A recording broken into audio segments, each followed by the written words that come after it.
Você trouxe a Bíblia? Pode ser assim, de papel. Pode ser num tablet, pode ser num smartphone. Quero que você encontre aí Lucas capítulo 17. E eu vou começar com uma pergunta que muitos têm feito para mim, muitos me têm feito esta pergunta. Talvez você tenha vontade de fazê-la, se é que ainda não fez. E a pergunta é: como eu posso saber se estamos próximos da volta de Jesus? A Bíblia diz que o dia e a hora ninguém sabe. Mas a Bíblia também diz que nós podemos conhecer o tempo. Isso é bíblico. Como saber se estamos perto ou não da volta de Jesus? Quem tem que responder não é um pastor, não é um bispo, um missionário, não é um teólogo, um físico, um cientista, não. Quem tem que responder é a palavra de Deus. Porque as coisas de Deus, elas têm que ser faladas por Deus e não pelos homens. Porque os homens vão interpretar à sua maneira, e aí vão dar uma interpretação que não é a correta, pode ser completamente errada. Vamos ler na Bíblia, para ver se nós podemos detectar, para ver se estamos perto ou não da volta de Jesus, ok? Eu começo a leitura no capítulo 17 de Lucas, é o verso de número 22. No 20, Jesus estava sendo interrogado pelos fariseus. Depois de responder à pergunta deles, 22 diz assim: a seguir, dirigiu-se aos discípulos, dizendo: virá o tempo em que desejareis ver um dos dias do Filho do Homem, e não o vereis. E vos dirão: ei-lo aqui, ou lá está, não vades, nem os sigais. Porque assim como o relâmpago fuzilando brilha de uma outra extremidade do céu, assim será no seu dia o Filho do Homem. Mas importa que primeiro ele padeça muitas coisas e seja rejeitado por esta geração. 26. Assim como foi nos dias de Noé, será também nos dias do Filho do Homem. 27. Como eram os dias de Noé? Comiam, bebiam, casavam e davam-se em casamento, até o dia em que Noé entrou na arca e veio o dilúvio e destruiu a todos. 28. O mesmo aconteceu nos dias de Ló. Comiam, bebiam, compravam, vendiam, plantavam e edificavam. Mas no dia em que Ló saiu de Sodoma, choveu fogo do céu, enxofre, e destruiu a todos. Assim será no dia em que o Filho do Homem se manifestar. Jesus estava conversando, respondendo perguntas. Na Bíblia você pode encontrar Jesus muitas vezes respondendo perguntas. Umas poucas vezes ele também fez perguntas. Por exemplo, um dia ele perguntou para os discípulos: o que as pessoas dizem que eu sou? O que elas falam de mim? Aí disseram: Elias, profeta. Mas e vocês, o que vocês falam de mim?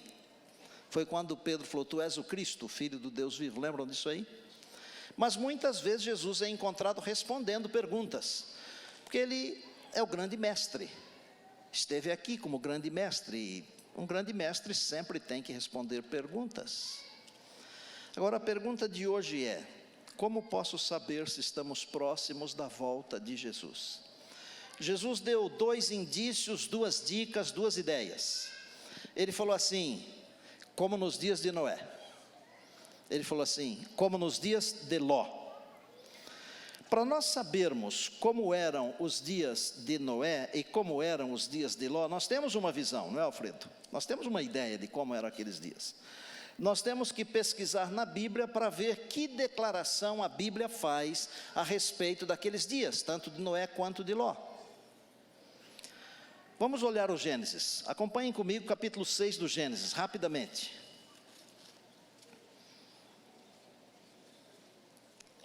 É o primeiro livro da Bíblia. Capítulo 6 do Gênesis, verso 1, a Bíblia diz assim: como se foram multiplicando os homens na terra, homens multiplicando na terra, ok? 3. O meu espírito não agirá para sempre com o homem, pois este é carnal. 5. Viu Deus que a maldade do homem se havia multiplicado. 7. Farei desaparecer da face da terra o homem que criei. Como eram os dias anteriores ao dilúvio? Os homens eram maus, homens maus. Mas tem um trechinho aqui que é muito interessante. Veja o que diz o verso número 11, irmãos. Verso 11. A terra estava corrompida à vista de Deus e cheia de violência. 13. Disse Deus a Noé: resolvi dar cabo de toda a carne, porque a terra está cheia da violência dos homens. Como eram os dias de Noé? A terra estava cheia da violência dos homens. Como está a terra hoje? Os países do primeiro mundo com segurança. Um camarada de repente resolve entrar numa escola com uma arma e mata os estudantes, os professores. Ou então o sequestrador entra no avião, bate com o avião numa torre, depois bate com outro avião e outra torre. Isso aí já faz tempo, né? O povo vai assistir um show, de repente tem um atentado. Você tem coragem de sair por aí sozinho de noite, assim, caminhando a pé por certas vielas aí? Não tem. Como está o planeta hoje? Cheio de violência, cheio de maldade. O que é que Jesus falou? Será como nos dias de Noé. Queria que você olhasse para cá e prestasse atenção, e você que nos acompanha pela internet, se você puder vir aqui pertinho, filho. Muitos dizem que o mundo vai acabar porque daqui a alguns anos não haverá comida, alimento. Não é por isso que o mundo vai acabar. Muitos dizem que o mundo vai acabar porque daqui a algumas décadas não teremos mais água potável. Não é por isso que o mundo vai acabar. O Senhor Jesus disse que haveria fomes, pestes, terremotos, guerras, mas não é por isso que vai acabar.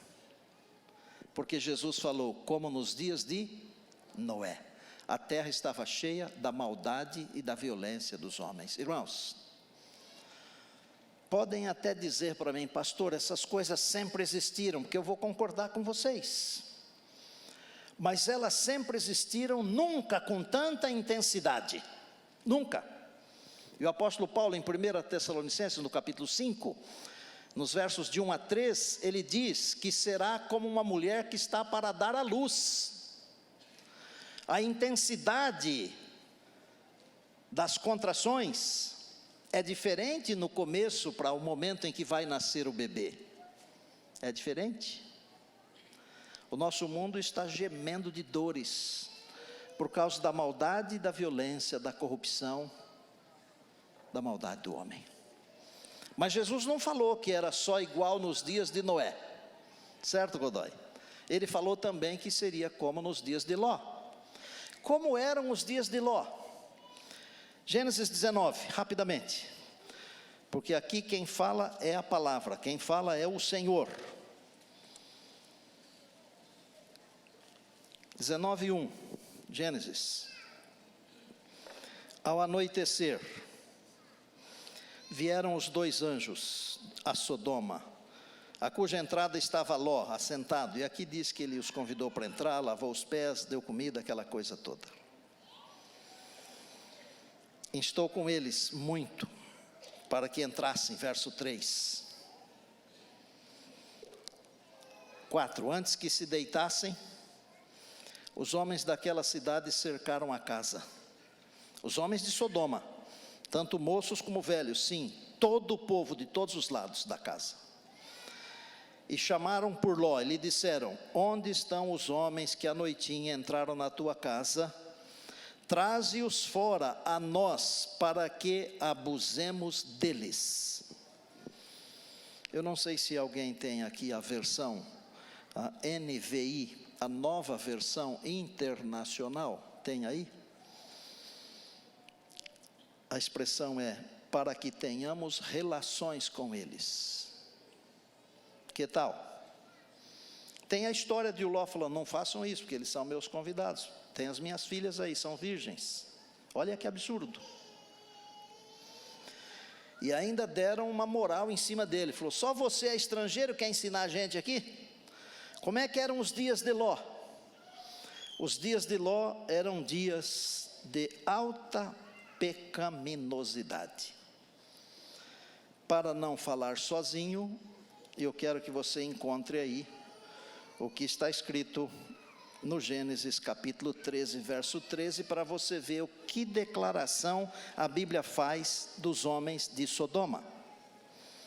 Gênesis 13, 13 diz assim, ora, os homens de Sodoma eram maus, maldade, e grandes pecadores contra o Senhor.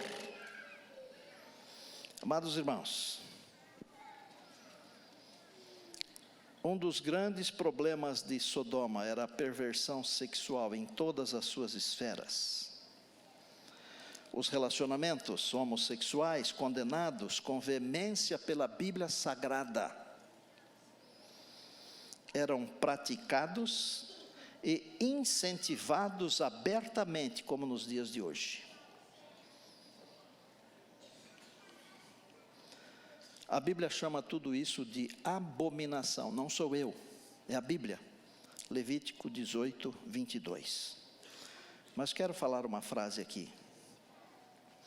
Embora Deus odeie, aborreça o pecado, Deus ama o pecador.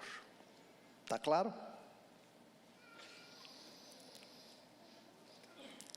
Ezequiel capítulo 16, verso 49 diz assim, a maldade de Sodoma foi a soberba, a fartura de pão e a abundância de ociosidade. No passado a gente dizia que mente desocupada é oficina do inimigo. Hoje também se diz isso. Fartura, ociosidade, abundância,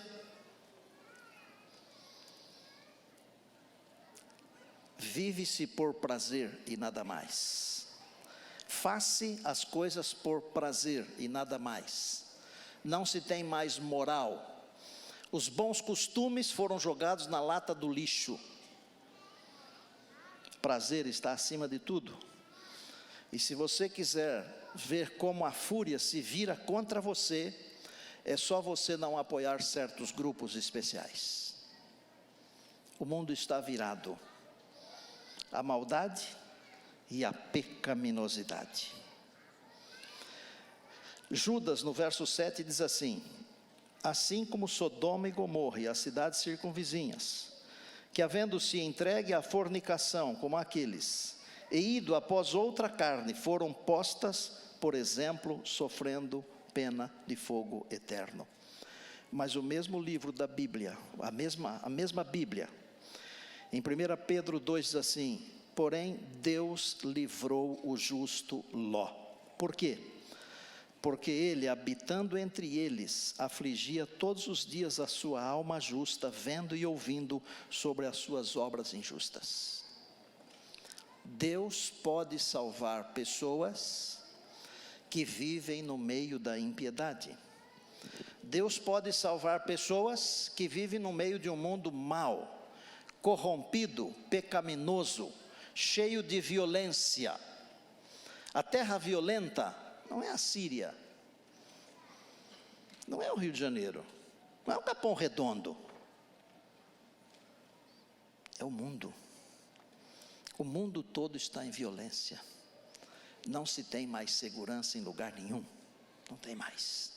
Claro que em alguns lugares a insegurança é maior, mas há insegurança por toda parte, no mundo inteiro, gente. O que é que Jesus disse? Como foi nos dias de Noé. Alguém está preocupado com Deus? Ninguém está preocupado com Deus, não. Cada um está preocupado consigo mesmo. Inclusive, as coisas que nós fazemos, elas estão carregadas de egoísmo. Nós gostamos de falar para Deus das nossas coisas. Nós temos que falar das coisas de Deus. As nossas músicas têm que falar das coisas de Deus, não das nossas coisas.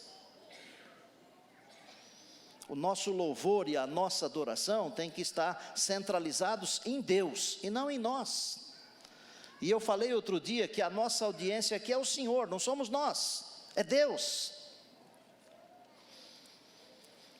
Quando a Bíblia fala que teria nação contra nação, reino contra reino, fomes, pestes e terremotos, a Bíblia estava generalizando, mas o Senhor Jesus foi específico.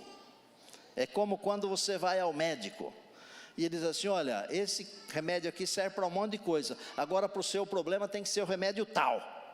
Você pode tomar aquele que serve para um monte de coisa, não vai fazer nada. Se você não tomar aquele que o médico diz que é o exato que precisa para a sua enfermidade, você não vai sarar.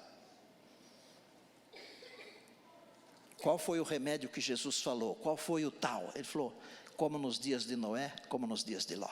Irmãos, está diferente? Vou falar para vocês, viu? Deus não erra. Deus, porque não erra, não precisa pedir desculpa.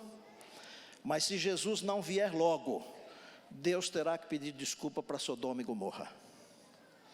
Como Deus não erra e não precisa pedir desculpa, Jesus vem logo. A pergunta que eu fiz: como eu posso saber se estamos próximos da volta de Jesus? Jesus já deu a resposta. Nós estamos muito mais próximos da volta de Jesus do que conseguimos imaginar. Irmãos, olhem para o mundo. Que vergonha que a gente tem às vezes dos nossos legisladores, dos nossos homens que mandam no país, que fazem e desmancham. Cada dia eles falam uma coisa, é o bel prazer. Não se tem mais segurança e nem confiança em ninguém. Em ninguém. Não se tem mais. Eu não estou fazendo um comentário sobre o julgamento de quinta-feira, não. Eu estou falando generalizadamente. Às vezes eu tenho vergonha de dizer que sou brasileiro, sabia? Dá vergonha. Porque está todo mundo corrompido, gente. Precisa escolher alguns assim que estão sendo salvos, porque sempre há alguns que estão sendo salvos, mas é difícil de encontrar. Porque a terra está cheia da violência dos homens, e os homens matam por nada. A terra ficou violenta, Jesus tem que vir. Quando o povo hebreu estava para sair do Egito, o Egito oprimiu tanto aquele povo que eles clamavam dia e noite pela libertação. E eu vou falar uma coisa aqui que você talvez nem concorde comigo, mas não faz diferença para mim. Nós ficamos muito felizes quando os homens promulgam uma lei que beneficiam aqueles que guardam o sábado, não é? Como, por exemplo, nós vibramos porque o Enem não cai mais de sábado, agora é só de domingo.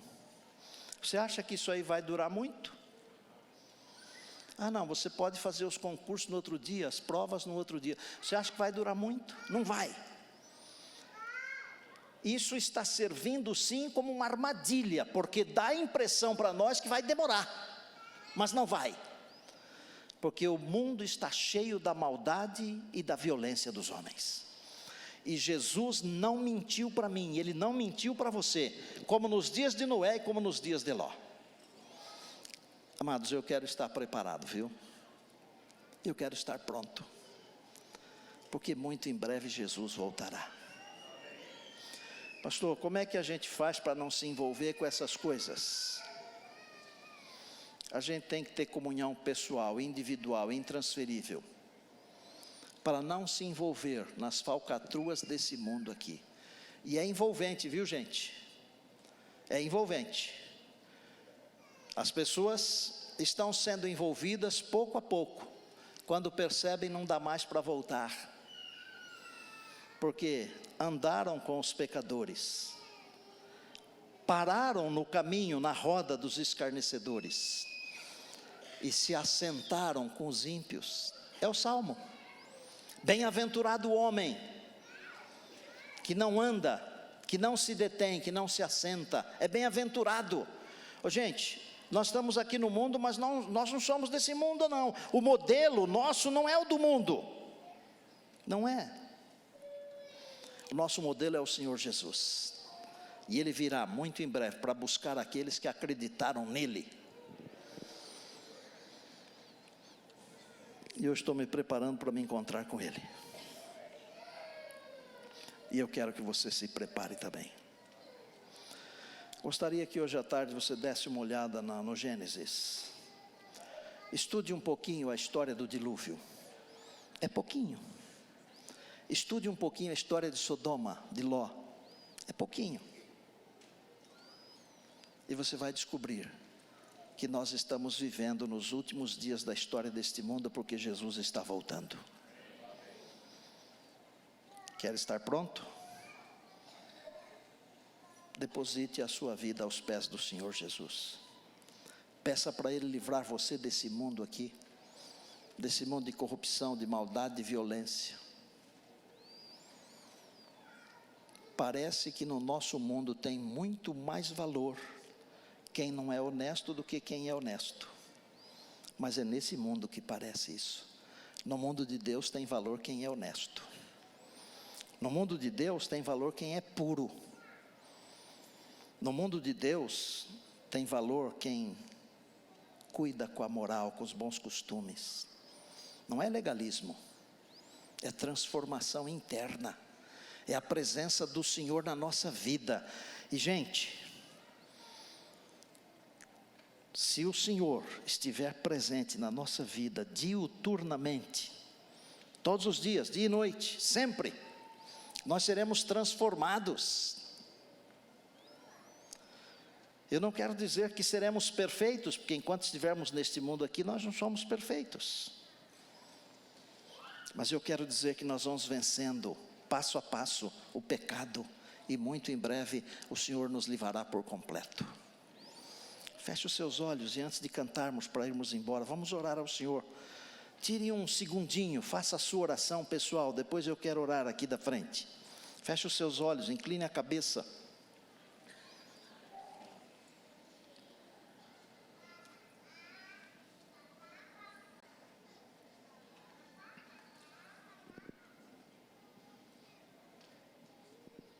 Senhor, ouve a oração do teu povo. Está ficando difícil de viver aqui. As regras são mudadas a cada dia, mas a tua palavra permanece para sempre. Obrigado, meu Deus, porque o Senhor Jesus nos advertiu. E obrigado porque pelo teu Espírito Santo, Deus Espírito Santo, nós estamos entendendo que estamos vivendo os últimos dias da história do mundo. Senhor, não permita que a mornidão acabe conosco. Não permita que o comodismo acabe conosco. Faze-nos levantar, faze-nos ficar firmes do lado do que é reto, do lado do que é honesto, do lado do que é justo. Faze-nos cristãos verdadeiros, que possamos ser um cheiro de vida para a vida. Oramos agradecidos em Cristo. Amém.